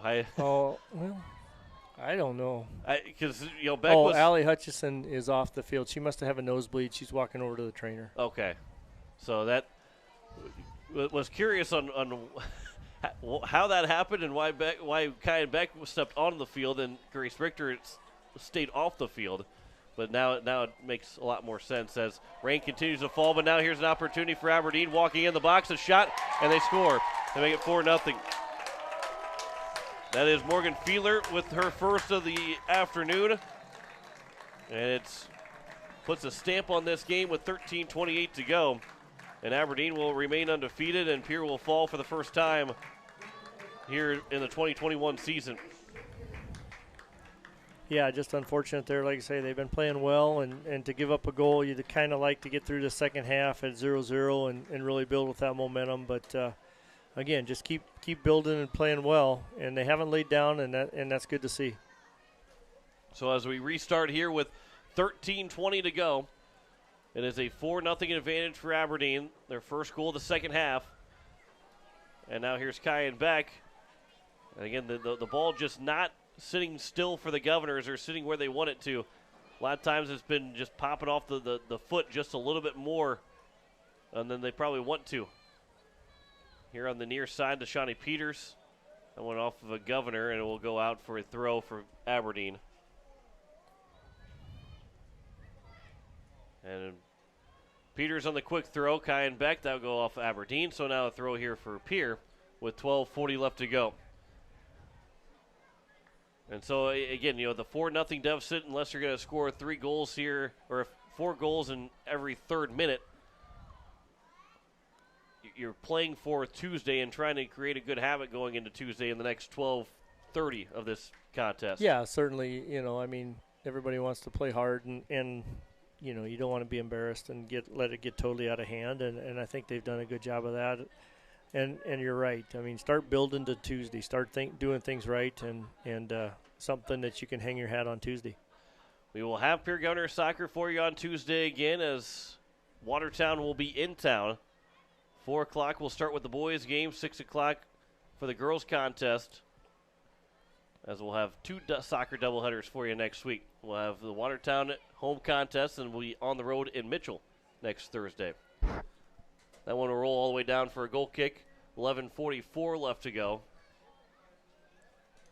I believe then Pierre will play Brandon Valley on that Saturday. We'll have Pierre Governor volleyball. Actually, they may not play Brandon Valley on that Saturday. But either way, we'll have 2 soccer doubleheaders for you Tuesday and Saturday as Pierre will face Watertown and Mitchell. Or excuse me, Tuesday and Thursday. There we go. There we go. Yeah. We'll just be like the team. We'll just take it one at a time. Yeah, one at a time. It's Tuesday's next. We'll tell you after that. Tuesday gets done, we'll tell you when the next one is. 11:05 left to go here in the second half. Another throw upcoming here for Aberdeen. As a steal on the inbound pass, and maybe we get one through here for Davis. That one went behind Davis, so unable to get after it, and it'll roll all the way down, and it'll roll out for a throw. And Aberdeen's not going to be any kind of rush to try and score again. They can, they haven't really been in that goal-scoring mindset maybe in the second half, and I say that loosely because they're always still looking to go score, but they're being a little bit more passive and being more sure with most of their passes. Avery Davis had it. Aberdeen took it away. Now here's Ryan Berry at the top of the box, and their pass for Davis just misses. And here's now Jasmine Yost. We've said that a lot. Just misses with the passes throughout this afternoon for both the boys and the girls team. And on the near side, Shawnee Peters again. Let it roll. And not sure if I saw a flash of lightning. I hope I didn't. Yeah, just blinking. But I saw the flash of the flag. There is 10 minutes left to go. I thought maybe a flag had moved as well for the ball going out of play, but I guess we didn't. I think he changed his mind. He started to raise it, and then it's like, oh, maybe not. 9:45 left to go here in the second half. Throw here for Aberdeen. And on the throw, it'll be taken for Elena Hansen. Over for Taryn Heddick with 9:30 left. Heddick in the middle of the field. A pass at the top of the box, but it's stolen by the Governors, and it will go out of play. Nope, they're going to keep it in. Ellie Hughes kept it in momentarily before Aberdeen was able to knock it back down. It did not go out of play, and the pass goes back to Gehring. He'll put one across, looking to go over to Hughes. Hughes did a good job sealing off the defender to have possession, and then it went all out of play off of Aberdeen. So now a throw here for Pierre, and Brianna Sargent will take it with 8:55 to go here in the second half. Yeah, I think Pierre has to be really encouraged. They played a lot of younger players today, and those younger players gave a lot of energy and did a lot of really good things, and now it's carried over. Here's Kyan Beck. That pass went off of the Aberdeen player. Camden Kuipers had the opportunity to grab onto it, but ended up going underneath their foot. It went out of play off of Aberdeen, so a throw here for Pierre. Here in the last 8:30, a 4-0 lead for Aberdeen Central. Pass towards the inbound throw towards the top of the box, and then we'll go out of play off of Pierre. So the Govs with just 4 shots so far, being outshot 9-4, as Natalie Flottmeyer will check in. But the Govs just haven't been able to get that offense fully going in this contest, although they've had a couple of good looks. You just had you did have the 3 corners. 2 of them were back-to-back. And again, Aberdeen right now in no hurry at all with 7:30 left to play. Once knocked down Hughes, that one goes across, goes off of an Aberdeen player, rolls, and it'll roll out for Kyan Beck now to throw it in.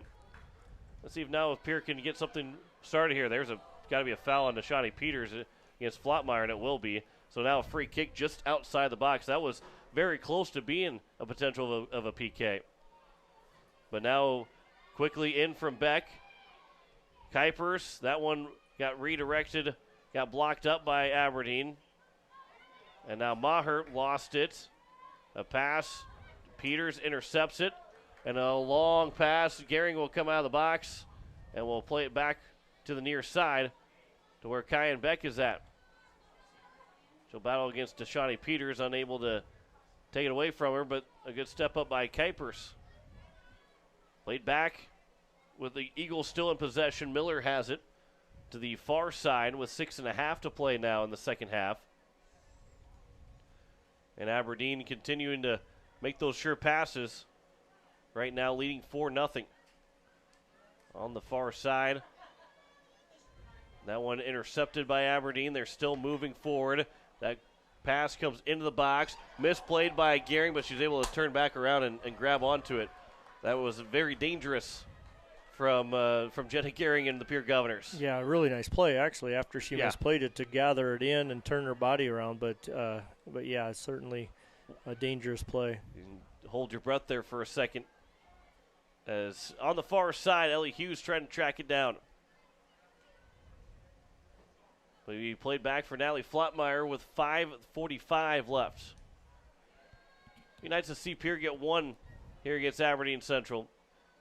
That pass coming in, top of the box. Jenna Gehring comes out again. She's done that well in the last couple of minutes for this Pierre Governor team. She's had to do it several times in the last couple of minutes for Pierre. Yeah, Aberdeen, we were talking about them being more defensive-minded and things like that, but they're still trying to score. They're still sending through balls through on her and things like that, and she's read them well and got rid of the traffic and managed to find the ball. So bouncing back nicely. And again, I'm really happy with the way the whole team has bounced back here in the second half. They've responded in the right way.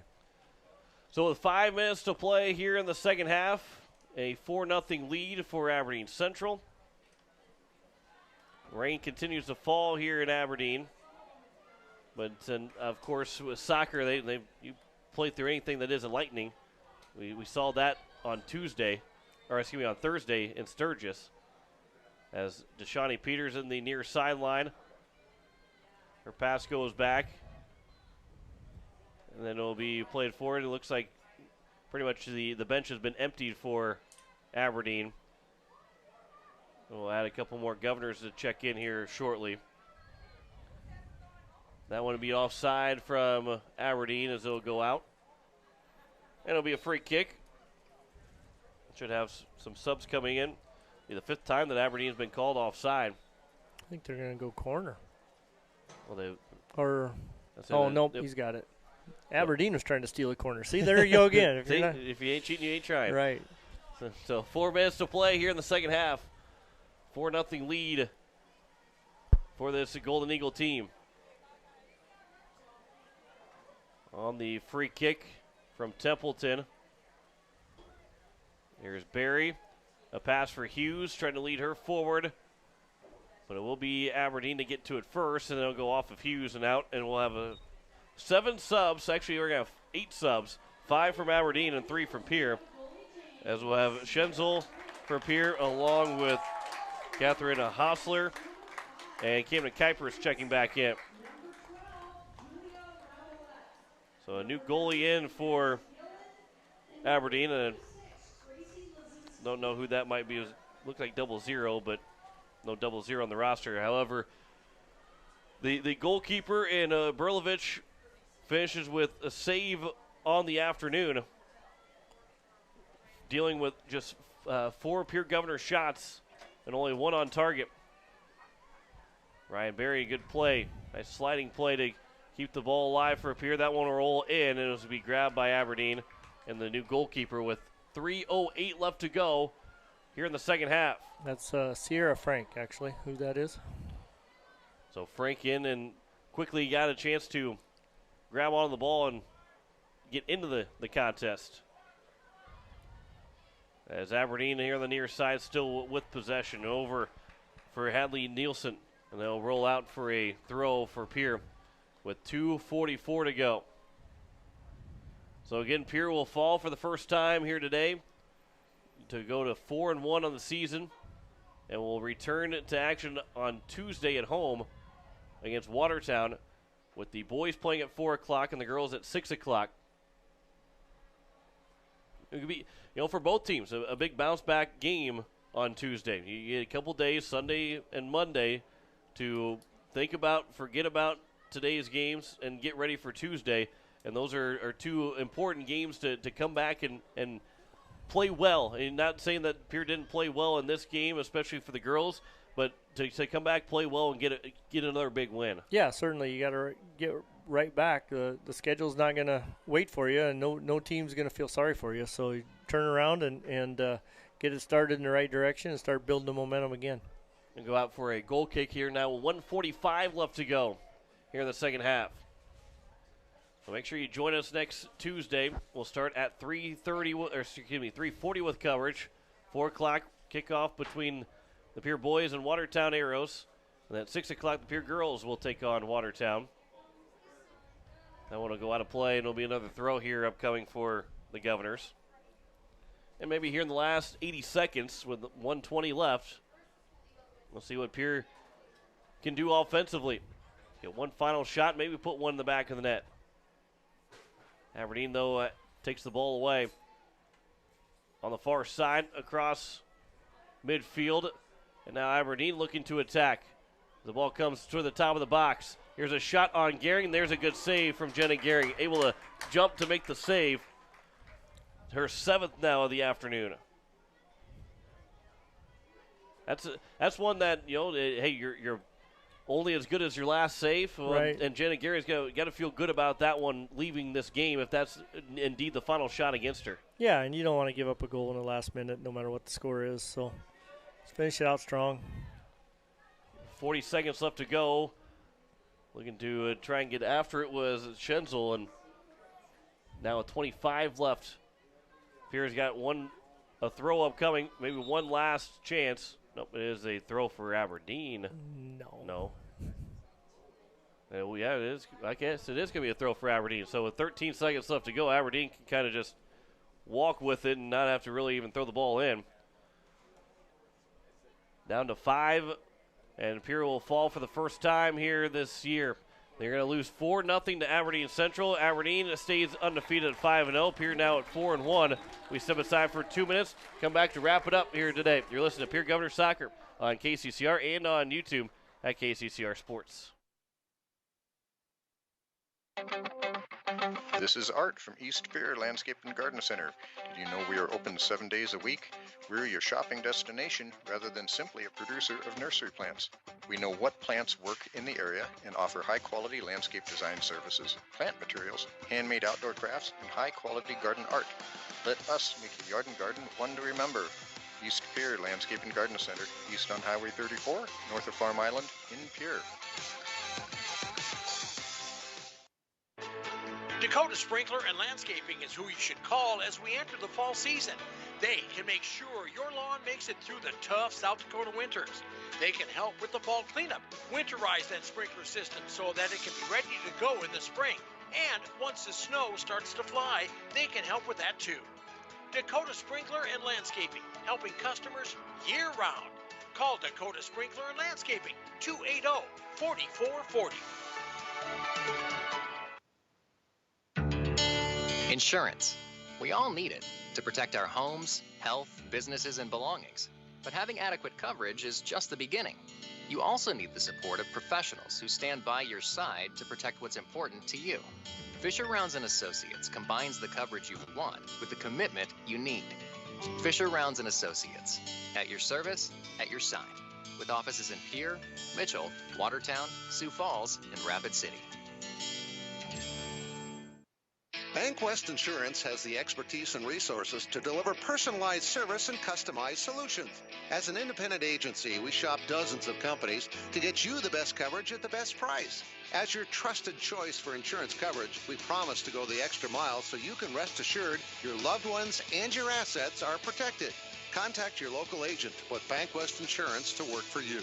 Not a deposit, not FDIC insured, not insured by any federal agency, not guaranteed by any bank, may go down in value, equal opportunity provider. All Pro Towing and Repair offers 24/7 light, medium, and heavy towing, jump starts, lockouts, roadside assistance, and recovery. The All Pro Towing and Repair team of professionals offers prompt, courteous, and top-notch services to Central South Dakota. If you find yourself in need of a tow, jump, or lockout, contact All Pro Towing and Repair, 605-669-2075. That's 605-669-2075. Pictures are memories we want to last forever. For those special times, call Bridget M. Photography, a unique boutique photography studio offering family portraits, children, seniors, and even your pets. They're available for weddings, commercial events, and sports photography. Stop in and visit their studio in Pierre, or look over their website at bridgetmphoto.com. Pictures and memories that will last forever. From Bridget M. Photography in Pierre. As we welcome you back here to Aberdeen, as it is a sweep for the Aberdeen Central Golden Eagles here today. They win 7-0 over the boys and a 4-0 win over the girls that just got done as John Wickler alongside Mendel Miller. And Mendel, you mentioned it too in the second half, and the 4-0 loss, yeah, it stings, and you much rather see it be a win for Pierre, but in the second half, Pierre played much better. Yeah, they played – honestly, they didn't play badly the whole game. They didn't generate a lot of offense. They didn't possess the ball and get numbers forward like we did in the second half at Sturgis and things like that. And some of that is Aberdeen's just a really good team. You know, they don't let you do those sorts of things necessarily, and their speed cuts off a lot of opportunities and makes you play faster than you want to play and things like that. But overall, I think there's a lot of good things to take home, and obviously a loss is a learning experience, and now you got to go fix the things that didn't go so well. And the Governors will get that opportunity on a Tuesday as they take on Watertown, as they'll be at home once again. We'll have the coverage starting at 3:40 with kickoff at 4 o'clock with the boys game first. The girls game will follow. We'll have both of them here for you on KCCR and on YouTube at KCCR Sports.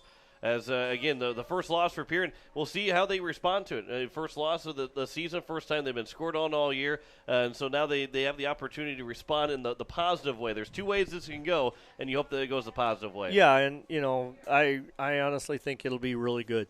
I really do. I thought they responded to the adversity they had in this game well, and Tuesday I think Watertown may be in over their head. Yeah, and we hope that's the case for sure, as the Governors will take on Watertown at 4 o'clock and 6 o'clock this Tuesday. We'll have them both for you here on KCCR and on KCCR Sports. Thanks to Spencer Kelly back at the station, to Mendo Miller to my right. John Winkler here signing off as the Governors are on the losing end of a doubleheader here of soccer. They lose 7-0 to Aberdeen Central in the boys' game and 4-0 in the girls' game as we say so long from Aberdeen. You've been listening to Pierre Governor Athletics on KCCR and on YouTube at KCCR Sports.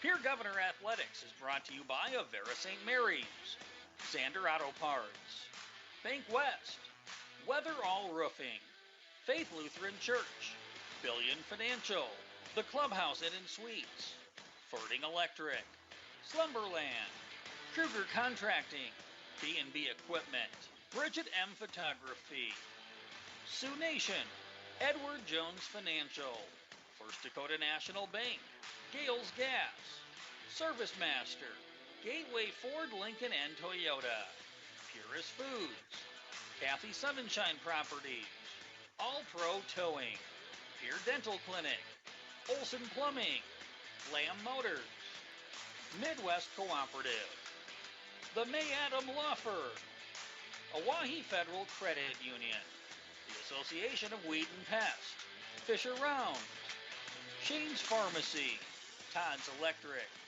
Wagner Auto, First United Methodist Church, East Pier Landscape and Garden Center, Country Carpet and Flooring, and Black Hills Federal Credit Union. Join us all season on your home for Pierre Governor Athletics, KCCR, and on YouTube at KCCR Sports. This has been a special presentation of Riverfront Broadcasting.